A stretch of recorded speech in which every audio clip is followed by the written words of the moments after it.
et antidémocratique qu'il amène le Gabon vers la dictature. Et là, c'est une preuve flagrante. 9 syndicalistes gabonais en grève de la faim depuis 2 semaines ont décidé d'arrêter leur mouvement à la suite d'un accord conclu entre le Premier ministre et l'archevêque de Libreville. Grande est la surprise des Gabonais de constater que le ministre de l'Éducation nationale remet unilatéralement en cause un accord conclu par son chef, le Premier ministre Paul Biya. Que vous inspire cette cacophonie? Non, mais vous savez, qu'est-ce que vous croyez qu'on peut attendre d'un pouvoir illégitime, un pouvoir amateur? Rien. Rien. Je déplore déjà que des personnes, des personnalités, des citoyens qui ont leurs droits et qui font leur action de syndicalisme en toute légalité, je regrette qu'ils soient amenés à faire grève de la faim pour recouvrir les salaires. C'est vous dire à quel point les gens sont désabusés, désorientés au Gabon, suite donc depuis l'arrivée de ce pouvoir illégitime. Au Gabon, on n'a jamais connu les gens faire des grèves pour pouvoir toucher leur salaire. Se grève de la faim pour pouvoir toucher leur salaire, pour pouvoir toucher leurs arriérés, l'argent qui leur est dû par l'État. Alors, vous me dites qu'il y aurait eu un accord entre le Premier ministre et l'archevêque. Moi, lorsqu'on me l'a dit, j'ai approuvé cette démarche parce qu'il ne faut pas utilement qu'on fasse traîner les choses jusqu'à ce que l'intégrité physique et la santé de ses compatriotes soient détériorées. Donc, je l'ai salué, mais pour découvrir dès le lendemain, à mon réveil, parce que lorsque j'ai eu la nouvelle, il était déjà nuit ici. Donc, je suis allé me coucher avec cette bonne nouvelle. Et le matin, on m'a dit non, finalement, le ministre de l'Éducation nationale est venu à la télé pour dénoncer l'accord intervenu entre l'archevêque et... Qu'est-ce que je peux vous dire de plus? Dans quel pays crédible, hein, quel pouvoir crédible, dans quel pouvoir crédible on peut voir ce genre de comportement? Un ministre qui vient désavouer son Premier ministre? Vous voulez que je vous dise quoi? Poser la question au Premier ministre Biya. Si c'est lui qui a envoyé son ministre le désavouer, auquel cas... Dans quel but? Ça, c'est du suicide politique. Alors, si ce n'est pas lui qui a envoyé son ministre, il faut qu'il sait ce qu'il a à faire. Il le démet sans conduire, il le démet sans délai. Maintenant, il propose donc au Raïs, hein, c'est comme ça, au Raïs Ali, sa démission, sa démission. Maintenant, si le Raïs refuse, c'est que c'est lui qui a envoyé.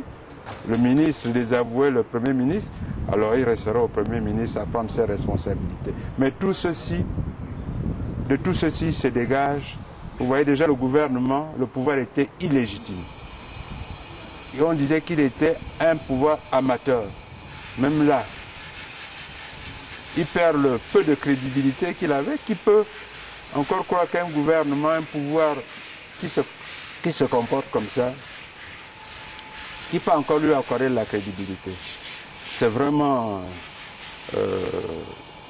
c'est regrettable, quoi. Mais au moins, de plus en plus, le vrai visage de ce pouvoir illégitime, cynique, cruel, parce que laisser souffrir des compatriotes comme ça, en disant, il paraît qu'ils ont même dit, bon, quand l'un d'eux mourra, eux-mêmes ils arrêteront.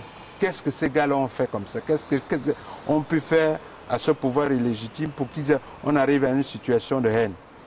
Et puis moi je crois que, je l'ai toujours dit, les habits de ministre, encore plus ceux du ministre de l'Éducation, ils sont trop grands pour M. Mundunga, que je connais très bien.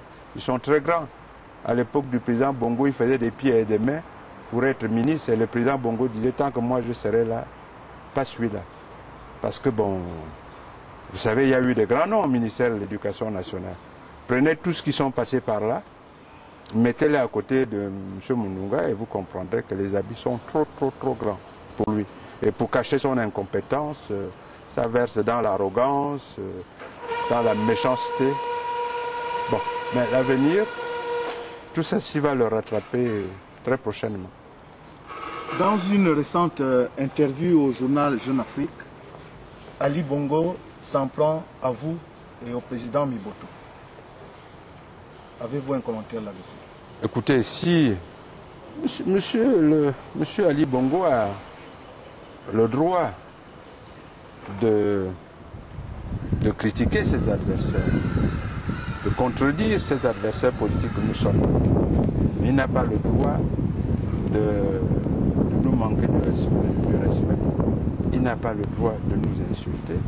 Il n'a pas le droit de dire des mensonges. Moi, je crois que M. Ali Bongo, je le connais. Aujourd'hui, oui, c'est mon adversaire politique. Nous avons ensemble ramé dans la même direction. Vous savez, moi, il faut que les choses soient claires. Moi, je ne me suis jamais engagé en politique pour servir, pour suivre un homme, pour être au service d'un homme.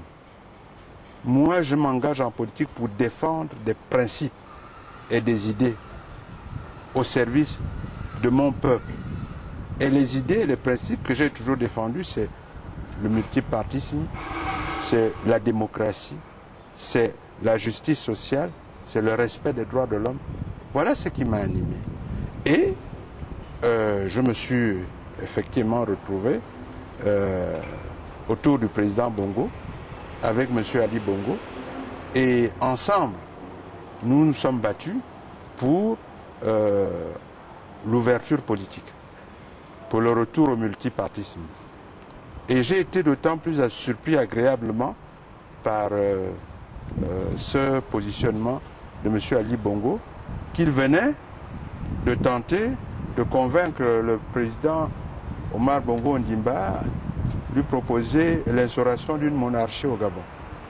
Donc après ce que je peux considérer comme cette erreur de jeunesse, ce péché de jeunesse, M. Ali Bongo et moi et d'autres personnes, nous nous sommes engagés résolument auprès du président à l'encourager, à aider sa volonté, son engagement pour une ouverture démocratique. Ça a abouti en 1990 à la conférence nationale qui a institué le retour au multipartisme. Alors, aujourd'hui, si je ne suis plus en phase, je me retrouve en face de M. Ali Bongo. Parce que j'ai constaté que, surtout depuis la mort du président, à la mort du président, qu'il était revenu à son péché de jeunesse, c'est-à-dire à sa tentation monarchique. Et moi, d'abord d'évolution monarchique du pouvoir, il s'est dit, puisque je suis le fils d'Omar, c'est moi qui dois prendre le PDG, qui doit être le candidat du PDG, c'est moi qui dois prendre le pouvoir, c'est moi qui dois prendre tout ce que le président avait, aussi dans beaucoup de, comment dire ça, des engagements, quoi. C'est-à-dire, tout lui revenait de plein droit parce qu'il est le fils du président Omar Bongo Ondimba. Mais non, nous ne sommes pas. Moi, je ne partage pas ce point de vue. Je ne suis pas d'accord avec ce genre d'appréciation de la situation. Le Gabon ne fait pas partie de l'héritage familial laissé à ses enfants. Il y a des maisons, il y a de l'argent, il y a tout. Mais le Gabon n'est pas là-dedans. Donc je me suis opposé à ça. Et depuis, il a fait un coup d'État électoral. Depuis, il a pratiquement tous les acquis de la conférence nationale, tous les acquis des accords de Paris, qui étaient des acquis importants pour le renforcement, la construction et le renforcement de la démocratie au Gabon. Il les a liquidés. Il les a liquidés. Hein, la Constitution, elle est monarchisante. Le code électoral, c'est pour verrouiller. C'est en fait l'objectif. Hein, on voit pratiquement que sa seule ambition, sa préoccupation, c'est de confisquer le pouvoir, c'est-à-dire établir un pouvoir monarchique au Gabon. Or, on ne peut pas accepter ça. Et justement, dans ce combat, je me retrouve avec le président Miboto, qui, avec d'autres personnes, le premier ministre,